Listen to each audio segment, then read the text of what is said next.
Hello, my beautiful bookish people. Welcome to my side of the internet. My name is Kathleen if you are new here, and over here on this side of the web we talk about all things bookish. And today I am going to be starting this little weekend reading vlog, if you will, where I will be kind of sharing my journey through reading Dust by Alison Stine. So this is a book that I came across at my library and that I thought it sounded intriguing, as one of the kind of shout outs for it is that it's a coming of age story, and I am a sucker for a coming of age story. And in this one, we are following this young woman named Thea who lives with her family in, I think it's Ohio, and due to her father's kind of oppressive views and viewpoints and kind of questionable, I would say, viewpoints regarding the world and society as a large, he decides to kind of unschool his children and focus and prioritize a homesteading and getting back to living kind of off the land and that sort of thing. And he plucks up his family to go to Colorado due to this promise of them being able to purchase land and have a home where they can start a farm and kind of live out his homesteading dreams and be separate and apart from society and kind of, I guess you could say, go off the grid. And due to this, Thea is finding herself feeling kind of secluded and shut out from society, as her father is pretty strict on what they could watch from the television, the library books that she consumes. She's not allowed to go to the library, the people that she comes into contact with. She's not allowed to go to school, so her education for her and her sister has been stunted in many ways, and she is feeling very stuck in her life and in this situation. And as she is in this town, she's also struggling with within her family, she's also struggling with the fact that she was born half deaf, where she is hard of hearing out of her left ear. I think she's, well, I guess you would say she's partially deaf, but she's hard of hearing in her left ear. She cannot hear anything. And due to her family's more ableist attitudes and their frustration with this, she has been taught and trained all of her life to not talk about this, to not make this kind of a central focus, and to just get by and try to pass as a normal person. And in this story, she meets another person, her age, another young adult, who his name is Ray, who is deaf as well and who knows sign language. And this kind of begins this tenuous friendship with this person that awakens a lot of things that she begins to uncover about herself, about the world, and will change her trajectory forever. So I am a sucker for stories like these, and this one has been interesting so far. So as it stands right now, I am about 25% into this book, as I did start it yesterday at work because I was excited to get into it. And my initial thoughts is that it is a very interesting story. Things that I'm appreciating just from the jump is the fact that we are reading the story from Thea's viewpoint, and we are getting some clarity and understanding about what it is like for her to be a person who has a disability, and specifically as this disability is pertaining to her lack of hearing, due to her, I would say, maybe being 50% or partially deaf, what it's like for her to navigate in this world around her, what it's like to live with parents who are very ableist and who have this attitude that she just needs to try harder and to basically pull up by her bootstraps and just do things and to fit into the world and not expect the world to have accommodations for her due to her disability. We see it with her father's kind of frustration and irritation with her as she's kind of recounting their dealings and their back and forth and how this has strained their relationship. We are also seeing this by the author writing this narrative in such a way that she has crafted and constructed sentences where we see where words are obfuscated and we don't see the full word. So basically the sentence will be written and we'll have a word missing to kind of convey what it's like for Thea when she's having conversations with people and she's barely able to kind of like hear or grasp these different words or get the gist of the conversation. And I find that to be something that's very interesting and makes it so easy for you as a reader to quickly empathize with Thea and her plight and her situation. So far in this story, another thing that I've noticed and I've seen and that I've appreciated is that the few townspeople that she's come into contact with, while I don't think they fully grasp or understand the situation that Thea is in, it feels like they kind of know that she's not in the best, most supportive environment for her disability and for her life, and that her family is probably struggling with their farm, and that they are trying to actually help Thea. And we can see that through the cafe owner where she works at, Louisa. She is kind of introducing her to the patron Sam's son, Ray, because she knows that he is deaf and that he knows sign language, and that he could be a good person to form a friendship with Thea and kind of help her better navigate this world and give her some kind of support, and giving her permission to kind of like, while she's at her work at the cafe, to go to the library and basically kind of like doing what she can to kind of support this girl, because I feel like they kind of are noticing that there's something off with that family and they're trying to support her and help her. And I find that so beautiful that they are, as a community, kind of coming together to help to support her. What else? We're also getting some things about climate change in this story as well. So originally they're from, I do believe, Ohio, and they moved to Colorado due to the father just having like these premonitions and these ideas that he wants to homestead and live off the land, and kind of like he has some very far right views. And we see them moving to Colorado due to Ohio, their climate changing and it being where they're experiencing a lot of rain and a lot of flooding, and that wasn't conducive to them being a primarily farm-based, her father being a farmer of some sort. And they go to Colorado with the promise of getting a home and getting some land and being able to farm there. But now they find themselves in this kind of, I believe it's called the Deathless Valley. No, it's called the Bloodless Valley, which Thea has described as just being nothing but just dust. And there's no rain. So they're not getting any rain. They're just surrounded by like dust and land that is hard and brittle and difficult, I would imagine, to cultivate and farm on. And they're barely able to get water. So we're seeing how like the climate change is impacting them and impacting people in this world, in this story. And I find that to be interesting as well. Yeah, so I'm going to spend some time getting into this, diving into this, reading more of this work in just a little bit after I have some lunch. And I will see you in the next clip.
Okay, so this book, she might be a sleeper hit, because when I tell you, I'm at 50% currently, and the way this story is just shaping up and forming is amazing. I'm here for it.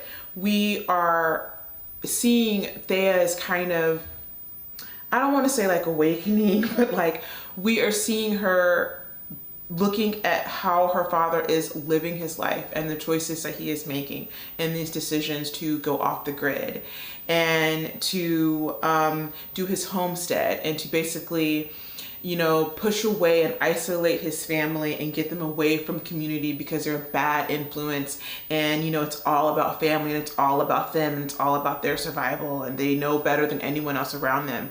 And we're seeing her reject this and take issue with this and have some really cool insights regarding this and kind of giving us a little bit of social commentary on these things, on these ideas of how it's kind of popular discourse in our current society and the parallels to kind of these popular topics in our current society regarding education and how children should be educated in schools and the teaching of history particularly, and how in her instance her, you know, father doesn't want her to go to school and learn from a formal public school because of course he thinks that they're a bad influence. And she is, through this community, they're kind of like noticing this and they're reaching out to her and kind of like inviting her to go to the library and read these different books. And we see her in this particular scene pick up these books and read about like the Dust Bowl and to read about the Great Depression.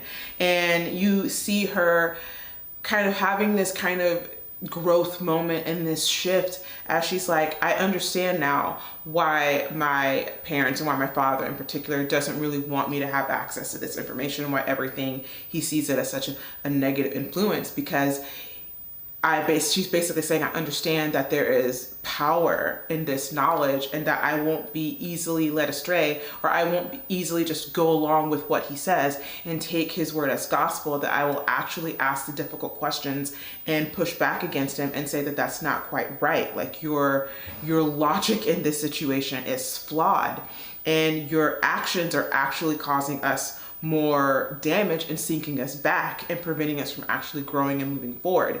And she's also noticing when it comes to a lot of the systemic oppression that is rampant within kind of society, she's taking question with that. She's noticing that a lot of the methods that he's doing as he's trying to work on their farm, she's noticing how it's not actually beneficial for the environment, and these farming practices, while widely accepted, that they're not actually the best farming practices. And him not using and taking advantage of technology is actually making things more difficult and harder for him. And seeing her have this revelation and like things clicking into place in her brain is such a beautiful thing, and it's so relevant and speaks to, and it's just a perfect parallel to a lot of the things that we see and we notice in society currently today. And I was not expecting, when I picked up this book on a whim at the library, for it to be giving me all these great themes and having these great thoughts. And I wasn't expecting this from this little bitty book, but it is giving all of that and I am eating it all up. Also, we're exploring more her struggles and her frustrations as feeling like she's out of step because of her disability and because she doesn't get the proper support from her family to help her navigate the world better with her disability. And being around Ray as a person who is deaf and who knows how to use sign language, it's a constant reminder to her of what she lacks and how she doesn't really fit in anywhere right now. She doesn't really fit in with her family. She doesn't all the way fit in with Ray, and her lack of education and being stagnant where she is a huge and tremendous disadvantage for her. And she's noticing this and just seeing this.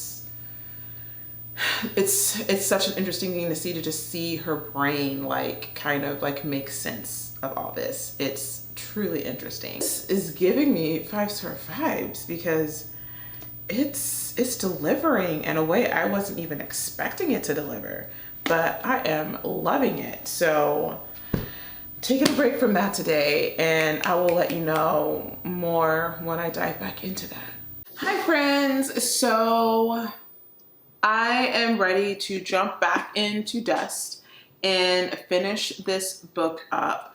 Currently, I am 83% into this book. I have about 36 minutes remaining, which is equating to about 51 pages, and then I will be finished with this book. There has been a lot that has happened up to this point since I last updated you. There has been a lot of things that have been happening and shifting in Thea's world as it pertains to the family, her family dynamics, when it comes to her relationship with her father, with each of her parents, honestly, the relationship with her sister, the kind of situation reaching this pivotal point in regards to her, trying to explain to her father and reach him and say basically that this life that you have crafted out and this plan that you have enacted, it is flawed and it is not working. And also trying to say that this also isn't the life that I want. It's not what I want for myself. I don't want to be cut off from the world. I don't want to struggle with my disability and try to pass as an able-bodied person. I want to be accepted for who I am, and I want to receive the accommodations to help make life easier for me and less of a struggle. And we see her kind of battling with that, with her father's very backwards thinking and with I think a lot, which is what a lot of people kind of felt and experienced. Well, not a lot of people. Let me rephrase that. There was a specific type of people who went this alt-right kind of way of experiencing world and wanting to live, and that's where he is. That's the pipeline that he is on. And yeah, it's been fascinating. So I'm ready to see how this story concludes, what happens with everything going on with Thea, and what will her future be like. So we are going to finish this book up right now.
Okay, friends, so I have finished Dust by Alison Stine, and this is definitely an amazing kind of like sleeper hit.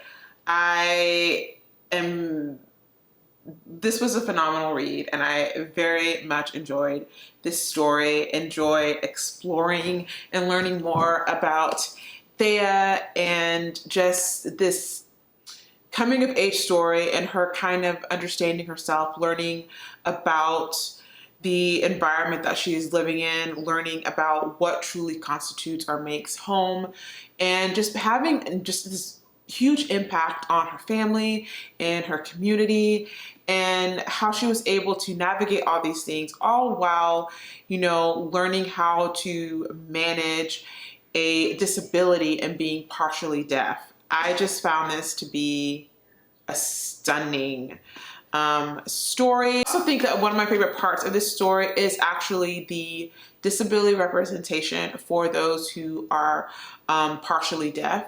When she explains her experience with this, it really helps you as a reader to kind of understand and to empathize with what it must feel like living this life that she lives. And again, the way that she shows this in the writing by constructing sentences where there is a blank where to represent that they didn't hear this word and that she only caught glimpses of this sentence. I don't know, that made it so palpable and real, and really helped me to understand more about what it must feel like for Thea, and for those who do have a partial hearing disability, what they must feel like every day and what they must encounter. And I don't know, that was interesting. I really enjoyed the bits about climate change, as we're kind of talking about how the weather is changing, how things like farming is being impacted, how our livelihood is being impacted, how access to water is being impacted, and kind of providing commentary on that, how we as a society, we don't really focus on living in harmony with the earth. It's something that we are more likely to try to subdue and to like own and make the earth bend to our will, instead of seeking to live in harmony with it and learn like better farming practices to make things more sustainable and to ensure that there is land and there are resources for future generations. I found that to be fascinating. I also like the exploration as we see Thea's father and his journey with trying to find balance in his life and trying to find his sense of control. I think with his storyline, a lot of the reasoning behind why he kind of went to this pipeline of becoming this extremist and wanting to live off the grid and wanting to try to go back to a simpler life and becoming enamored and reading these things is because it's based in fear. It's based in this fear that you're losing your freedoms, you're losing your rights, you're not going to be able to do the things that you want to do or live your life the way that you want to live. It's based on this fear of technological advances in the world, things moving faster than we think that they should, and this just loss of the simple things, this loss of, I don't know, appreciating the simpler things in life, or having the kind of structure, and not even that. I think it's also this fear and this kind of being tired and being burnt out. I think that's another thing that Thea's father was encountering, because he mentioned he wanted to escape the rat race. And that's so valid. I feel like a lot of people are burnt out on being stuck in these lives where you are basically living to work. You're not enjoying time with your family. You're not pursuing things that you're passionate about or in a job that you're passionate about. You go to school and you spend all this money for this education and you get this job that doesn't really pay enough to pay off your student loans. It doesn't give you enough to have or sustain a certain way of living or to make a livable wage or a livable income. And I completely can understand that. But I think that his solutions to that, to try to escape to this kind of simple living and instead seeking a more balanced approach and not ripping his children away from school and his way of reaching and trying to find a better way to live his life was indeed questionable. And like I said, it was steeped in fear, but exploring that and seeing kind of his character arc was interesting.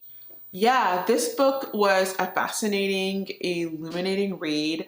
I'm sitting right now currently at about a 4.5 for this book. I really enjoyed it. It was fascinating. I didn't expect to enjoy this book so much, so I'm so glad that I did. But yeah, 4.5 stars, really great read, highly recommend. This is something great for parents if you're looking for something cool to have your kids read that discuss issues regarding climate change and these types of things. This would be a great one to pick up for your young adult and to read with them. Loved it. Yeah, so that is all for this reading blog, for this weekend reading blog. And yeah, I will see you in the next one. Make sure that you like, comment, and subscribe, and I will see you in the next one. Bye.